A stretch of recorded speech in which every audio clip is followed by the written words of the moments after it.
देखिए, हम लोग समझेंगे नो और नॉट के बारे में। नो और नॉट में क्या डिफरेंस होता है। देखा जाए बेसिकली तो दोनों मतलब मना करना होता है। इसमें पूछने वाली बात क्या है, इसमें सीखने वाली बात क्या है। ये तो बात सही है, सीखने वाली बात तो कुछ है नहीं, लेकिन सीखने पे अगर आ जाएं तो बहुत कुछ सीखने के लायक है। समझिए, अगर मैं नो की बात करूं तो नो ग्रामर दो तरीके से फंक्शन करता है। इनका मतलब क्या है वो भी मैं बताऊंगा, डिफरेंस क्या है। नो एक एडजेक्टिव होता है। अगर एडजेक्टिव है तो इसके बाद केवल सिंगुलर काउंटेबल नाउन आता है हमेशा। और अगर मैं नो की बात करूं तो नो एक एडवर्ब भी है जो कि एक सेंटेंस को रिप्रेजेंट करता है। ये सेंटेंस नहीं होता है, ये एक सेंटेंस को रिप्रेजेंट करता है। ये भी मैं बताऊंगा। एक बात, अगर मैं नॉट की बात करता हूँ तो नॉट अपने ग्रामर में केवल एडवर्ब होता है, एडवर्ब ऑफ नेगेशन। ये हम लोग डिटेल में पढ़ेंगे अलग से, मतलब ये लिस्ट इसकी देखेंगे कहाँ पर कैसा क्या है।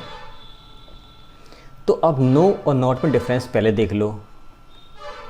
जैसे मैं कहता हूँ तुम्हारे पास 10 रुपये का नोट है, तुम्हारे पास 10 रुपये का नोट है, तो आपने कहा इंग्लिश में बता रहा हूँ मेरे पास, मैं इंग्लिश में अब बताऊँगा कि आप इंग्लिश में इसको दो तरीके से बोलोगे, लेकिन उन दो तरीके से बोलने में कितना अंतर है, कितना डिफरेंस है, वो हम लोग क्लियर करेंगे।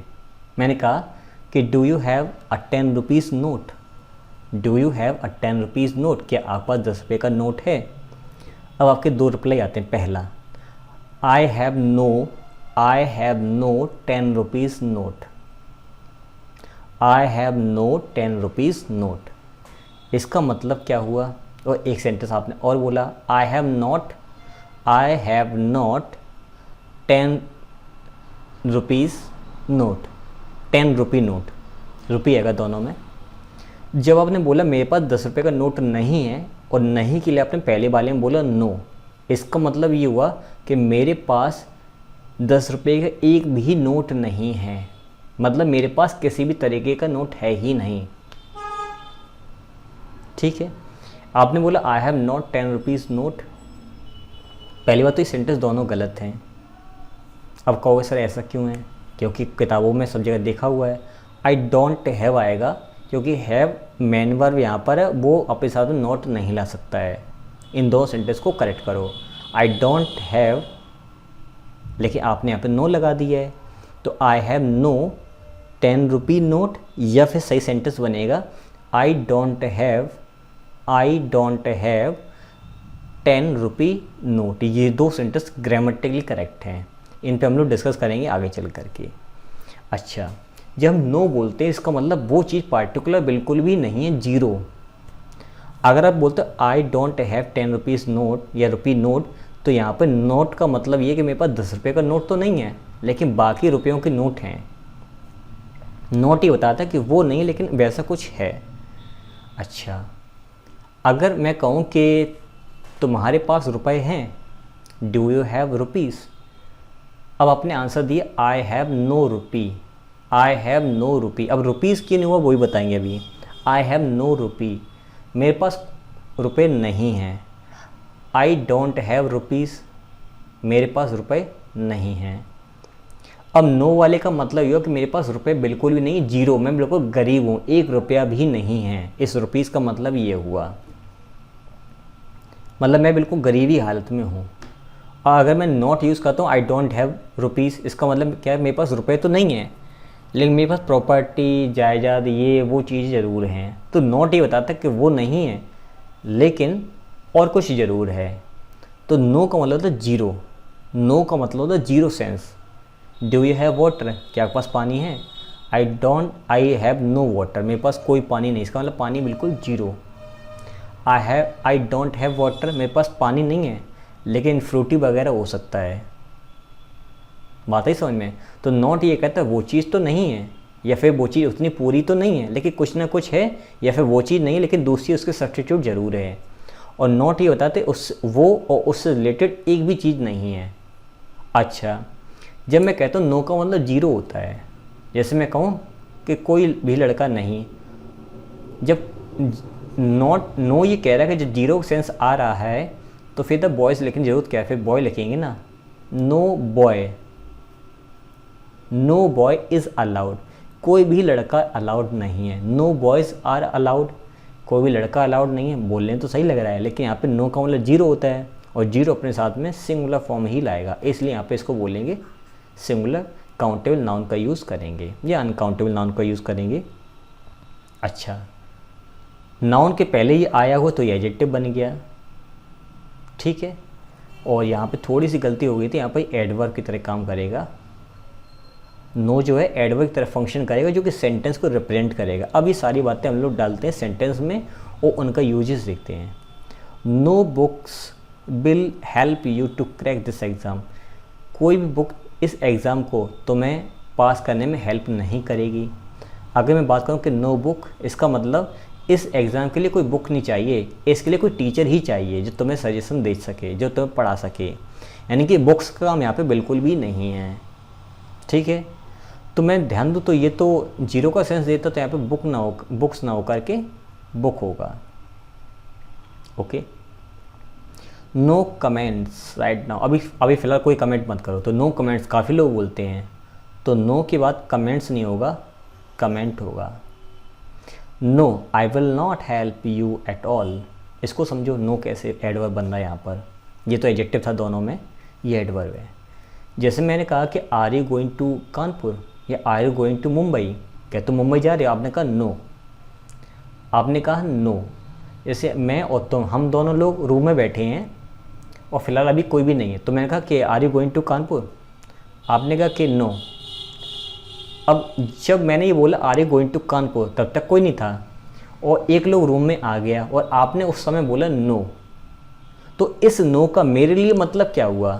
तो आप कहोगे आपके लिए मतलब ये निकला कि मैं कानपुर नहीं जाऊंगा या फिर मैं कानपुर नहीं जाऊंगी। आपने जब नो बोला तो मेरे लिए वो पूरा एक सेंटेंस था जो कि नो के अंदर छुपा हुआ था, सेंटेंस को वो रिप्रेजेंट कर रहा था। उसी दौरान जो एक आदमी अंदर आया था, लेकिन वो बात नहीं समझ पाई नो का मतलब क्या। उसने कहा कि नो क्या है, क्या मना कर रहे हो या क्या मना कर रही हो, तो उसके लिए तो वो सेंटेंस है ही नहीं, वो उसके लिए तो एक वर्ड है।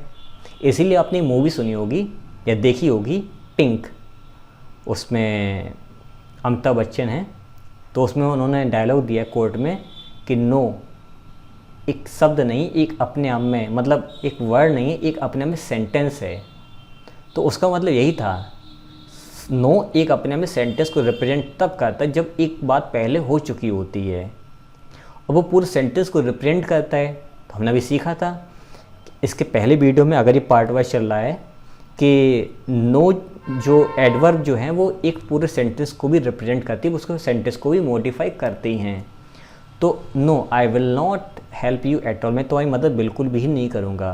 तो एट ऑल यहाँ पर एक एडवर्बियल फ्रेज है, यहाँ पर no I will not help you at all, नहीं मैं बिल्कुल नहीं तुम्हें मदद करूँगा। यहाँ पे नो नॉट का मतलब जब यानी ज़्यादा ही मना करना, बिल्कुल भी जीरो सेंस में देने के लिए नो और नॉट का यूज़ हुआ। तो ये यहाँ पर एडवर्ब है, ये भी यहाँ पर एडवर्ब है और ये भी यहाँ पे एडवर्ब है। ये हेल्पिंग वर्ब है, ये सब्जेक्ट है, ये मेन वर्ब है, ये इसका ऑब्जेक्ट है।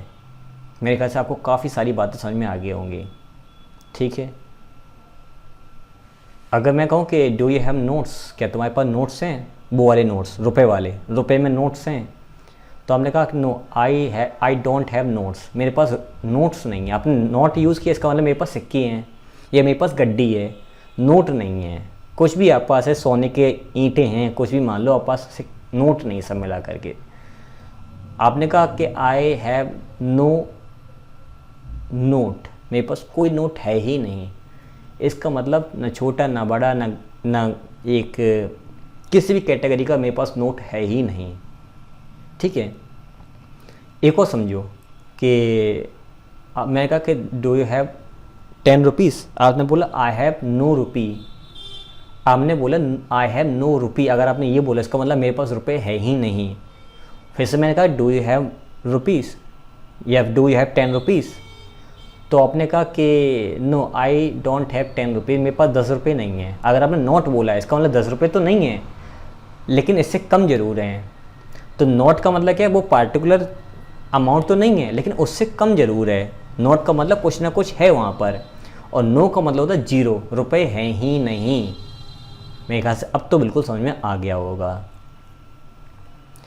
आई subject, do helping verb not adverb, ये main verb. Why are you doing this, I don't know why are you doing this work, मुझे पता नहीं तुम ये काम क्यों कर रहे हो। हमने ये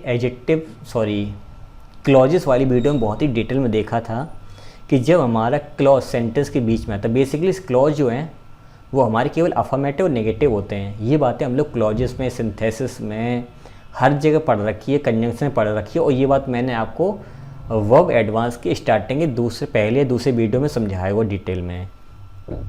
तो इसके अकॉर्डिंग अगर आप एक तरीके से और देख लो, समझने बात तो छोड़ दो कि आई सेड टू यू, तो आई आस्क्ड यू जो नरेशन में आपने पढ़ा हुआ है, तो उस हिसाब से ये तो कंजंक्शन हो गया। कॉमेंट कॉमा हटाया, कंजंक्शन लगाया, तब भी हमने ये सीखा था कि ये पहले आता है, ये बाद में जाता है। सेंटेंस करेक्ट हो गया है। अब ये हमारा बना है सही sentence. I am not going there at all, मैं वहाँ पे बिल्कुल भी नहीं जा रहा हूँ। Subject, helping verb, adverb, main verb, adverb place के बारे में बात कर रहा है, एट ऑल, ये भी एडवर्ब है और ये तरीका बता रहा है कि मैं बिल्कुल भी नहीं जाऊँगा। ठीक है। काइंडली अटेंशन प्लीज़, सबसे ज़्यादा बोला जाने वाला गलत सेंटेंस। जी हाँ, अगर बिलीव ना हो तो देख लो। नाउन में हमने ही सीखा था जब भी TION किसी वर्ड के लास्ट में आता है तो वो हमारा एब्स्ट्रैक्ट नाउन बनता है। तो ये तो हो गया मेरा नाउन, और नाउन से पहले क्या आता है, एडजेक्टिव। अब ये काइंड तो एक मेरा क्या है, काइंड तो मेरा एक एडजेक्टिव एल्वा जोड़ दिया, तो एडवर्ब नाउन के लिए आता, बल्कि एडजेक्टिव आता है एक नाउन के लिए, तो यहाँ पे काइंड होगा। अब कुछ लोग कहें सर ये काइंडली प्लीज के लिए भी तो आ सकता है। अच्छा, एक चीज़ और है, ध्यान तो पूरा दे रहा हो। अगर आपने ये सोचा है कि सर काइंडली तो प्लीज के लिए आया हुआ है, तो मेरे प्यारे दोस्तों, हमने एक चैप्टर पढ़ा था सुपरफ्लूअस, जिसमें का मतलब होता है कि एक्स्ट्रा सेंस देने वाले वर्ड्स। तो मुझे ज़रा ये बताओ कि काइंड का मतलब क्या हुआ। आप कहोगे सर काइंड का मतलब कृपया करके ही होता है। जब कृपया करके ही होता है तो फिर प्लीज़ का मतलब ज़रा बताना मुझे। अटक गई। प्लीज़ का मतलब भी वही है। इसका मतलब ये यहाँ पे सुपरफ्लूअस है, ये एक्स्ट्रा फालतू में रखा हुआ वर्ड है, क्योंकि इसका सेंस देने के लिए काइंड पहले से ही आ गया है। काइंडली क्यों नहीं, क्योंकि वो नाउन के लिए आ रहा है। ठीक है, तो यहाँ पे काइंड आएगा। इसी मेरा काइंड अटेंशन। अब कुछ लोग कहेंगे सर यहाँ पे आपने अगर काइंड कर दी तो फिर प्लीज़ कर दो। बात तो सही है आपकी। अब यहाँ पर फिर से एक बार देख लो, अगर मैं काइंड अटेंशन ही डायरेक्ट बोलता हूँ तो मैं प्लीज़ लगा देता हूँ। अगर आपकी इच्छा है कि नहीं सर ऊपर हमें प्लीज़ ही चाहिए, तो फिर दो तीन बातें हैं। इस वाले सेंटेंस को सही करने के लिए यहाँ पे दो तरीके हैं। प्लीज़ अटेंशन, तो प्लीज़ अटेंशन गड़बड़, क्योंकि प्लीज़ पे वर्ब बनने लगेगा। काइंड अटेंशन प्लीज़, कृपया ध्यान दीजिए। अब यहाँ पे राइट वर्ड जो अपना बनेगा वो सबसे सही जो सेंस देता है वो अपना काइंड अटेंशन आएगा, कृपया करके ध्यान दीजिए। तो यहाँ पे प्लीज़ तो हटाना ही पड़ेगा, प्लीज़ का कोई सेंस नहीं है, ना तो यहाँ पे सेट हो रहा था ना ही यहाँ पे सेट हो रहा, क्योंकि काइंड जो प्लीज़ का ही सेंस दे रहा है। तो काइंड और प्लीज़ एक साथ या काइंडली एक साथ वर्ड सेंटेंस में नहीं यूज़ होते हैं, क्योंकि सेम सेंस देते हैं। अटेंशन में काइंडली क्यों यूज़ नहीं हो, क्योंकि यही हमें चाहिए था यहाँ पर एक एडजेक्टिव, इसलिए ये वाला करेक्ट है। This is really good for you. अब ये रियली जो है वो एक एडवर्ब है जो कि आया गुड के लिए, ये प्रपोजिशन है इसके लिए आया, ये ऑब्जेक्ट हो गया। दिस डेमोन्स्ट्रेटिव प्रोनाउन है और ये मेरा हो जाएगा लिंकिंग वर्ब, और गुड जो है सब्जेक्टिव कॉम्प्लीमेंट इस दिस के लिए। ठीक है। He is really very wise. अब मुझे आप कमेंट में इस वाले सेंटेंस को तोड़ करके इसकी पार्जिंग करके मुझे बताइए यहाँ पे ही और इज़ और रियली और वाइज क्या है, और बहुत डिटेल में सब्जेक्ट कॉम्प्लीमेंट है कि ऑब्जेक्टिव कॉम्प्लीमेंट कि कुछ भी नहीं कि क्या है, ये सब बातें मुझे बताइए कमेंट में, ताकि मैं ये समझ सकूँ कि हाँ आपने यहाँ पे क्या क्या चीज़ें हासिल की हैं। हम देखते हैं चीज़ों को और आगे।